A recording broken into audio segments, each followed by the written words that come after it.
Car mirror touch ಮಾಡಿದ್ದಕ್ಕೆ chase ಮಾಡಿ murder ಮಾಡಲಾಗಿದೆ. ಬೆಂಗಳೂರಲ್ಲೊಂದು ಬೆಚ್ಚಿ ಬೀಳಿಸೋ ರೋಡ್ ರೇಜ್ ಕೇಸ್ ಬೆಳಕಿಗೆ ಬಂದಿದೆ. ಒಂದು ಸಣ್ಣ ರೋಡ್ ರೇಜ್ ಕೇಸ್ ಕೊಲೆಯಲ್ಲಿ ಅಂತ್ಯ ಆಗಿದೆ. ಸಿಲಿಕಾನ್ ಸಿಟಿ ಬೆಂಗಳೂರಿನಲ್ಲಿ ನಡೆದಿರುವಂತಹ ಡೆಡ್ಲಿ ಮರ್ಡರ್ ಇದು.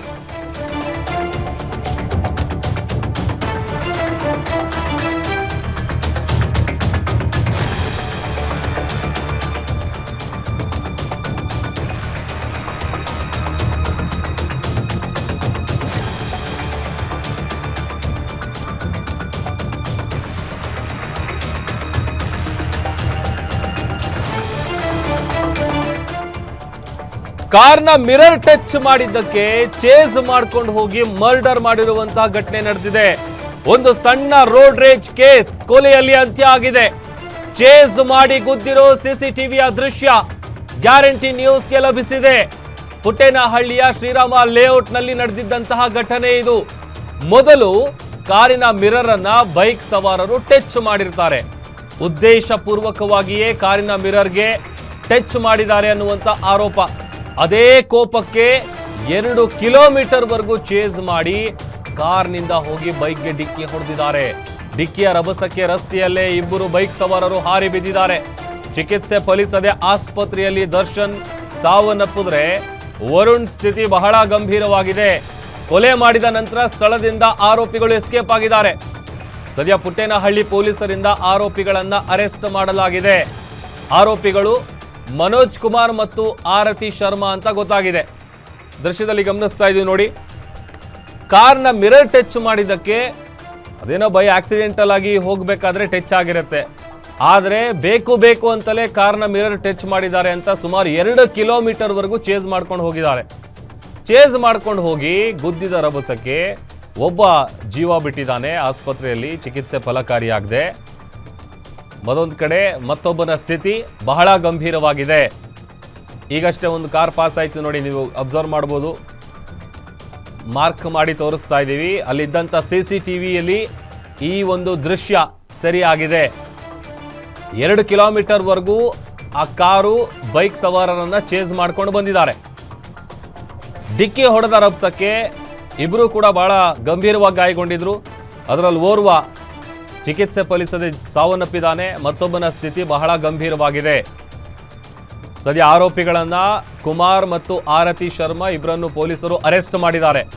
ಬೆಂಗಳೂರಿನ ಪುಟ್ಟೇನಹಳ್ಳಿಯಲ್ಲಿ ನಡೆದಿದ್ದಂತಹ ಘಟನೆ ಇದು.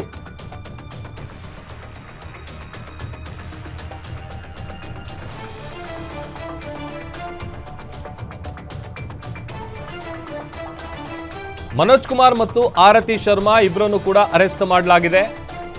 ನೋಡಿ, ಒಂದು ಸಣ್ಣ ವಿಚಾರ ಜೀವ ತೆಗೆಯೋ ಹಂತಕ್ಕೆ ಹೋಗುತ್ತೆ ಅಂತ ಅಂದರೆ, ಇತ್ತೀಚಿನ ದಿನಗಳಲ್ಲಿ ಅದರಲ್ಲೂ ಬೆಂಗಳೂರಲ್ಲಿ ರೋಡ್ ರೇಜ್ ಕೇಸ್ಗಳು ಭಾಳ ಸೌಂಡ್ ಮಾಡ್ತಾ ಇದೆ.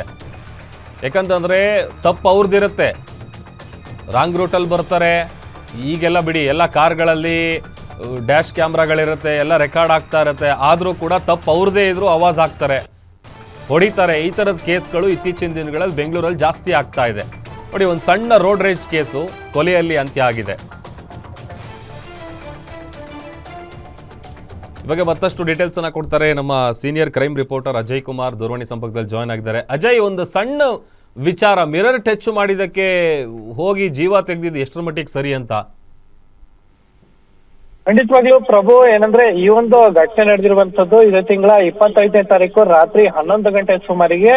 ಅಂದ್ರೆ ಇಲ್ಲಿ ಈಗ ಮೃತಪಟ್ಟಿರುವಂತಹ ದರ್ಶನ್ ಏನಿದ್ದಾನೆ, ಆತ ಜೊತೆ ಇನ್ನೊಬ್ಬ ಸಹಚಾರ ಕೂಡ, ಅಂದ್ರೆ ಅವ್ರ ಸ್ನೇಹಿತ ಕೂಡ ಬರ್ತಾ ಇರ್ತಾನೆ. ಆಗ ಅವರು ಯಾವ್ದೋ ಒಂದು ಕಾರಣಕ್ಕೋಸ್ಕರವಾಗಿ ಮಿರರ್ ಟಚ್ ಆಗುತ್ತೆ. ಆನಂತರ ಅವ್ರಿಬ್ರು ಮಧ್ಯೆ ಗಲಾಟೆ ಆಗುತ್ತೆ. ಆಗ ಬೇಕು ಅಂತಾನೆ ಆತ ಮಿರರ್ ನ ಹೊಡೆದಿದ್ದಾನೆ ಅಂತಾನು ಕೂಡ ವಿಚಾರ ಇರುವಂತದ್ದು. ಸೊ ಹೀಗಾಗಿ ಆಗ ಅವ್ರಿಗೂ ಕೂಡ ಸಿಟ್ಟು ಬಂದಿದೆ. ಸೊ ಹೀಗಾಗಿ ಆತನನ್ನ ಇಬ್ರನ್ನ ಫಾಲೋ ಮಾಡ್ಕೊಂಡು ಬಂದಿದ್ದಾರೆ ಬೈಕಲ್ಲಿ ಹೋಗ್ತಿರೋರು ಅಂತಾರನ್ನ. ಸೊ ಹೀಗಾಗಿ ಫಾಲೋ ಮಾಡ್ಕೊ ಬಂದು ಬೇಕು ಅಂತಾನೆ ಓವರ್ ಸ್ಪೀಡ್ ಆಗಿ ಒಂದು 80ರಿಂದ 100 ಕಿಲೋಮೀಟರ್ ಏನೋ ಸ್ಪೀಡ್ ಅಲ್ಲಿ ಬಂದು ಬೇಕು ಅಂತಾನೆ ಗುದ್ದು ಹೋಗಿರುವಂತ ಈಗಾಗ್ಲೇ ಪ್ರೂಫ್ ಕೂಡ ಈಗಾಗ್ಲೇ ಸಿಕ್ಕಿರುವಂತದ್ದು. ಆ CCTV ಕೂಡ ಈಗಾಗ್ಲೇ ಪೊಲೀಸರು ಕೂಡ ಈಗಾಗ್ಲೇ ಪರಿಶೀಲನೆಯನ್ನು ಕೂಡ ಮಾಡ್ತಿದ್ದಾರೆ.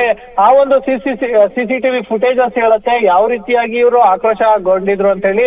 ತಕ್ಷಣ ಆ ಒಂದು ಇಬ್ರು ದಂಪತಿಗಳು ಏನಿದ್ದಾರೆ ಅಲ್ಲಿಂದ ಎಸ್ಕೇಪ್ ಆಗಿರ್ತಾರೆ. ಆದ್ರೆ ಕೆಲವೊಂದು ಕಾರ್ನ ಚೂರುಗಳು ಕೂಡ ಅಲ್ಲೇ ಬಿದ್ದಿರತ್ತೆ. ಸೊ ಇವಾಗ ಅವ್ರು ಮತ್ತೆ ಬಂದು ಅದನ್ನ ತಗೊಂಡೋಗ್ತಾರೆ. ಅದು ಕೂಡ ಮಾಸ್ಕ್ ಹಾಕೊಂಡು ಕೂಡ ಬರ್ತಾರೆ, ಯಾರಿಗೂ ಕೂಡ ಗೊತ್ತಾಗಬಾರ್ದು ಅನ್ನೋ ಒಂದು ಉದ್ದೇಶದಿಂದಾಗಿ ಆ ನಂತರ ಪೊಲೀಸರು ಕೂಡ ಪರಿಶೀಲನೆಯನ್ನ ಮಾಡ್ತಾರೆ. ಮೊದಲಿಗೆ ಇದು ಜೆ.ಪಿ. ನಗರ ಸಂಚಾರಿ ಪೊಲೀಸ್ ಠಾಣೆಯಲ್ಲಿ ಈ ಒಂದು ಪ್ರಕರಣ ದಾಖಲಾಗಿರುತ್ತೆ, ಅಪಘಾತ ಕೇಸ್ ಅಂತ ಹೇಳಿ. ಆದ್ರೆ ಆ ಒಂದು ಕೇಸ್ ಏನಿದೆ ಈಗ ಟರ್ನ್ ಕೂಡ ತಗೊಂಡು ಈಗಾಗಲೇ Puttenahalli law and order police ಠಾಣೆಯಲ್ಲೂ ಕೂಡ ಈಗಾಗಲೇ ಪ್ರಕರಣ ದಾಖಲಾಗಿರುವಂತದ್ದು ಮರ್ಡರ್ ಕೇಸ್. ಸೊ ಹೀಗಾಗಿ ವಿಚಾರಣೆ ನಡೆಸಿದಂತ ಸಂದರ್ಭದಲ್ಲಿ ಎಲ್ಲಾ ವಿಚಾರಗಳನ್ನು ಕೂಡ ಈಗಾಗಲೇ ಆ ದಂಪತಿಗಳು ಕೂಡ ಬಾಯಿ ಬಿಟ್ಟಿದ್ದಾರೆ. ಸೊ ಹೀಗಾಗಿ ಅವರನ್ನು ಕೂಡ ಈಗಾಗಲೇ ಜೈಲಿಗೆ ಕಳಿಸುವಂತ ಕೆಲಸವನ್ನು ಕೂಡ ಈಗಾಗಲೇ ಪೊಲೀಸರು ಸಹ ಮಾಡಿರುವಂತದ್ದು. ಒಟ್ಟಿನಲ್ಲಿ ಒಂದು ಸಣ್ಣ ವಿಚಾರ ಈಗಾಗಲೇ ಕೊಲೆ ಮಟ್ಟಕ್ಕೂ ಕೂಡ ಹೋಗಿ ಈಗಾಗಲೇ ಏನು ಜೈಲಿಗೂ ಕೂಡ ಹೋಗುವಂತ ಕೆಲಸಕ್ಕೂ ಕೂಡ ಮುಂದಾಗ್ತಾ ಇರುವಂತದ್ದು.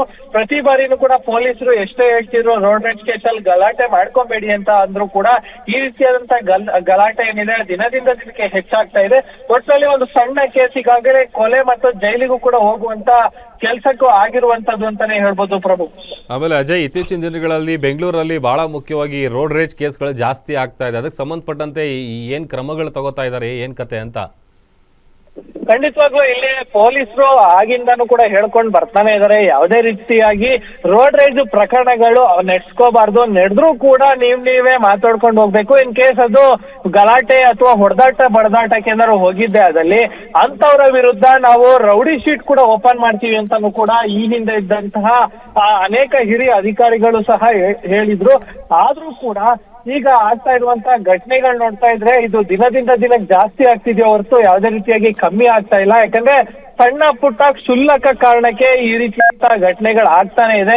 ಉದಾಹರಣೆಗೆ ಈ ಕೇಸನ್ನೇ ಕೂಡ ತಗೊಬಹುದು. ಇಲ್ಲಿ ಏನು ಮೃತಪಟ್ಟಿರುವಂತಹ ದರ್ಶನ್ ಏನಿದ್ದಾನೆ ಆತನದ್ದು ಕೂಡ ತಪ್ಪಿದೆ ಇಲ್ಲಿ. ಯಾಕಂದ್ರೆ ಆತ ಕೂಡ ಇಂಟೆನ್ಷನ್ ಅಲ್ಲಿ ಆತ ಮಿರರ್ ಹೊಡೆದಾಕುವಂತ ಕೆಲಸ ಮಾಡ್ತಾನೆ. ಇವರಿಗೆ ಆ ಒಂದು ಸಿಟ್ಟಿರುತ್ತೆ, ಆ ಸಿಟ್ಟಿದ್ರೆ ಅವ್ರು ಬಂದು ಕಂಪ್ಲೇಂಟ್ ಕೊಡ್ಬೇಕಿತ್ತು. ಕಾನೂನಾತ್ಮಕವಾಗಿ ಅವರು ಕಂಪ್ಲೇಂಟ್ ಅನ್ನ ತಗೊಂಡು ಆ ನಂತರ ಅದ್ರ ಮುಂದೆ ಆಕ್ಷನ್ ಮಾಡ್ಬೋದಿತ್ತು ಅಥವಾ ಇನ್ಸೂರೆನ್ಸ್ ಕ್ಲೈಮ್ ಮಾಡ್ಬೋದಿತ್ತು. ವಾಟ್ ಎವರ್ ಅದೇನಿತ್ತು ಮುಂದೆ ಪ್ರೊಸೀಜರ್ ನೋಡ್ಬೋದಿತ್ತು. ಆದ್ರೆ ಅವರು ಏಕಾಏಕಿ ಅವ್ರ ಮುಂದೆ ಹೋಗಿ ಏನು ಒಂದೇ ರೀತಿಯಾಗಿ ಇವ್ರನ್ನ ಗುದ್ದಿ ಸಾಯಿಸಿರುವಂತದ್ದು ಇದು ನಿಜಕ್ಕೂ ಕೂಡ ಒಂದ್ ರೀತಿ ಭಯದ ವಾತಾವರಣ ಸೃಷ್ಟಿ ಮಾಡುತ್ತೆ. ಕೇವಲ ಒಂದು ಮಿರರ್ ವಿಚಾರಕ್ಕೆ, ಸಣ್ಣ ಗಲಾಟೆ ವಿಚಾರಕ್ಕೆ ಈಗಾಗಲೇ ಒಂದು ಜೀವ ಕೂಡ ಬಲಿಯಾಗಿರುವಂತದ್ದು. ಈ ಒಂದು ಸಿಸಿಟಿವಿ ಫುಟೇಜಸ್ ಹೇಳುತ್ತೆ ಅವ್ರು ಎಷ್ಟು ಸ್ಪೀಡ್ ಆಗಿ ಬರ್ತಾರೆ, ಅವರಲ್ಲಿ ಎಷ್ಟು ಆಕ್ರೋಶ ಇತ್ತು ಅಂತೇಳಿ. ಈಗಾಗಲೇ ಕಾರ್ ನಲ್ಲಿ ಇದ್ದಂತಹ ಗಂಡ ಹೆಂಡತಿ ಇಬ್ರು ಮೇಲೂ ಕೂಡ ಈಗಾಗಲೇ ಕೇಸ್ ಆಗಿರುವಂತದ್ದು. ಕೇಸ್ ಆಗಿ ಈಗಾಗಲೇ ಅವರನ್ನು ಕೂಡ ಜೈಲಿಗೆ ಕಳಿಸುವಂತ ಕೆಲಸಕ್ಕೂ ಕೂಡ ಈಗಾಗಲೇ ಪೊಲೀಸರು ಮುಂದಾಗಿದ್ದಾರೆ. ಒಟ್ನಲ್ಲಿ ಹೇಳೋದಾದ್ರೆ ಈ ರೀತಿಯಾದಂತಹ ಘಟನೆಯಿಂದ ಯಾವಾಗ್ಲೂ ಕೂಡ ಸಾರ್ವಜನಿಕರಾಗಿರ್ಬೋದು, ವಾಹನ ಸವಾರರಾಗಿರ್ಬೋದು, ಸಣ್ಣ ಪುಟ್ಟ ಗಲಾಟೆ ಖಂಡಿತವಾಗ್ಲೂ ಆಗತ್ತೆ. ಆದ್ರೆ ತಕ್ಷಣ ನೀವು ನಿಯರೆಸ್ಟ್ ಪೊಲೀಸ್ ಸ್ಟೇಷನ್ಗೆ ಹೋಗಿ ಇಲ್ಲ 112 ಕರೆ ಮಾಡಿ ಈ ರೀತಿಯಾದಂತಹ ಪ್ರಕರಣವನ್ನ ಇತ್ಯರ್ಥ ಮಾಡ್ಕೊಳ್ಬೇಕು ಹೊರತು ಈ ರೀತಿಯಾಗಿ ಜೀವ ತೆಗೆಯುವಂತ ಕೆಲಸಕ್ಕೆ ಯಾರು ಕೂಡ ಮುಂದಾಗಬಾರ್ದು ಅಂತಾನು ಸಹ ಹೇಳ್ಬೋದು ಪ್ರಭು. ಓಕೆ, ಥ್ಯಾಂಕ್ ಯು ಅಜಯ್ ನಿಮ್ಮೆಲ್ಲ ಡೀಟೇಲ್ಸ್ಗಾಗಿ.